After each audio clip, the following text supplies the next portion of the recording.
কবরে এসে প্রথম প্রশ্ন করবে। মুনকার নাকির যখন চলে আসবে, 40 কদম যখন আত্মীয় স্বজনরা লাশটাকে কবরের মধ্যে দিয়ে 40 কদম চলে যায়, তখনই ফেরেশতা চলে আসে। এসেই পরীক্ষা শুরু। মার রব্বুক, তোর রবের নাম কি?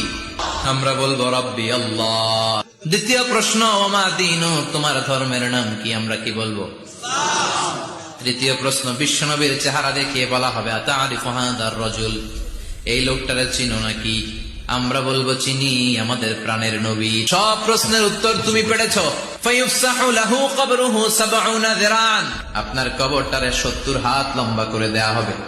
ওয়ায়ুফতাহু লাহু বাবুন ইলাল জান্নাহ, আপনার কবর থেকে জান্নাতের দিকে দরজা খুলে দেয়া হবে। ওয়ায়ুলবাসু মিন লিবাসি আহলিল জান্নাহ, জান্নাতের 2টা রেশমি কাপড়ের পোশাক এনে আপনারে পরিয়ে দেয়া হবে। আর বলা হবে নাম কানাউমিল আরুস, ঘুমাও। তোমাকে লম্বা সময় পাড়ে দিতে হবে, ঘুমাও। কানাউমিল আরুস, যেমনি বর বাসর রাতে আরামসে ঘুম দেয়। কিয়ামতের জন্য ইসরাফিলের সিংহায় যে ফুৎকার আছে, ওই ফুৎকার ছাড়া কোনো কিছুই তোমার ঘুম ভাঙাতে পারবে না। আল্লাহ, আমরাও যেন 4টা প্রশ্নের উত্তর দিয়ে লম্বা একটা ঘুম দিতে পারি, পড়ে না আমিন।